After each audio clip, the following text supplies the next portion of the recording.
Assalamualaikum warahmatullahi wabarakatuh. Kami di sini akan menceritakan cerita rakyat yang berjudul Telaga Bidadari. Saya Ana sebagai pendengar 1. Saya Wilan sebagai pendengar 2. Saya Rani sebagai pembaca. Dahulu kala ada seorang pemuda yang bernama Awang Sukma. Dia senang mengembara di tengah hutan dan membuat rumah pohon. Setelah lama tinggal di hutan, Awang Sukma diangkat menjadi penguasa wilayah tersebut dan dijuluki Datu Awang Sukma. Sebulan sekali dia berkeliling wilayahnya dan dia sampai di sebuah danau yang jernih di bawah pepohonan yang rindang dan burung-burung yang hidup di sana. Keesokan harinya, ketika Datu Awang Sukma meniup serulingnya, mendengar suara ramai di danau, Datu pun mengintip ke arah danau dan terheran-heran melihat 7 gadis cantik sedang bermain air.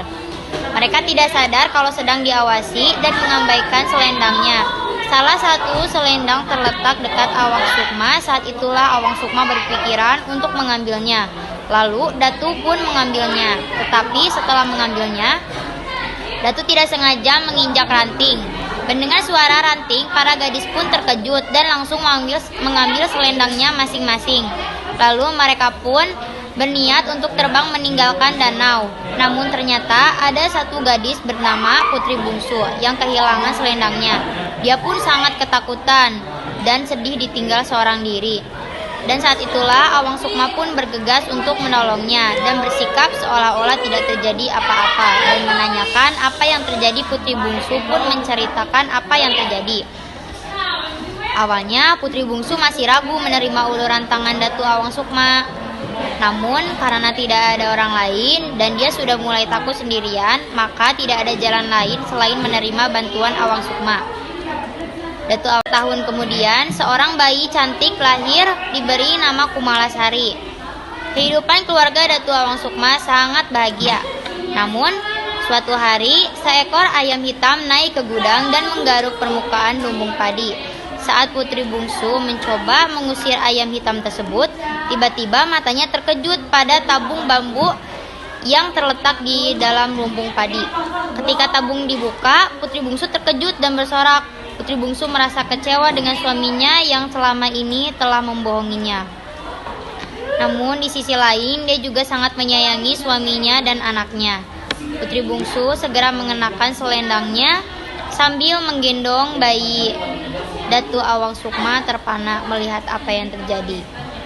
Dia segera datang dan meminta maaf atas tindakan yang menyembunyikan selendang Putri Bungsu secara diam-diam. Datu Awang Sukma menyadari bahwa perpisahan tidak bisa dihindari. Kanda, tolong jaga Dinda Kumalasari dengan baik, kata Putri Bungsu kepada Datu Awang Sukma. Ketika anak kita merindukanku, ambil 7 biji kemiri dan masukkan ke dalam keranjang yang digoyang-goyang. Saya pasti akan segera datang menemuinya, kata Putri Bungsu. Putri Bungsu yang telah mengenakan selendangnya kemudian terbang ke kayangan. Datu Awang Sukma sedih dan bersumpah untuk melarang keturunannya beternak anak ayam hitam yang dianggap membawa bencana. Tempat mandi Putri Bungsu dan 6 bidadari lainnya kemudian. Dahulu kala ada seorang pemuda yang bernama Awang Sukma. Dia senang mengembara di tengah-tengah hutan dan membuat rumah pohon.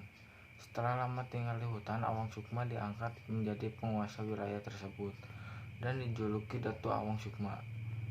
Sebulan sekali dia berkeliling wilayahnya dan dia sampai di sebuah danau yang jernih di bawah pepohonan yang rindang dan burung-burung yang hidup di sana. Keesokan harinya, ketika Datu Awang Sukma meniup serulingnya mendengar suara ramai di danau, Datu pun mengintip ke arah danau dan terheran-heran ketika melihat 7 gadis cantik yang bermain air. Mereka tidak sadar kalau sedang diawasi mengabaikan selendangnya. Salah satu selendang terletak dekat Awang Sukma.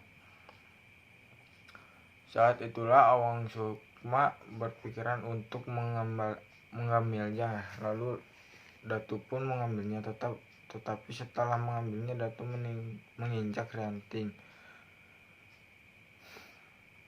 Mendengar suara ranting, para gadis pun terkejut dan langsung mengambil selendangnya masing-masing. Lalu mereka pun terbang meninggalkan danau. Namun ternyata ada satu gadis bernama Putri Bungsu yang kehilangan selendangnya.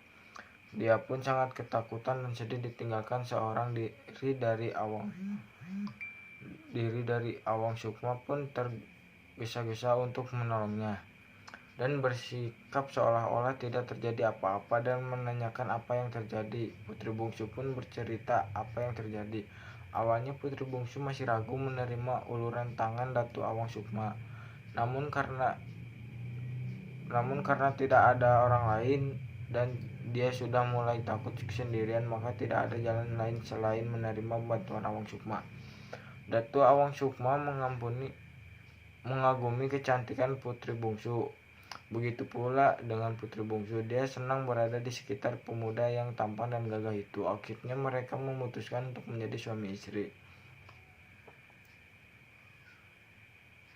Setahun kemudian, seorang bayi perempuan cantik lahir dan diberi nama Kumalasari. Kehidupan keluarga Datu Awang Sukma sangat bahagia. Namun suatu hari seekor ayam hitam naik ke gudang dan menggaruk permukaan lumbung padi. Saat Putri Bungsu mencoba mengusir ayam hitam itu, tiba-tiba matanya terlunjuk pada tabung bambu yang terletak di dalam lumbung padi. Ketika tabung dibuka, Putri Bungsu terkejut. Putri Bungsu merasa kecewa dengan suami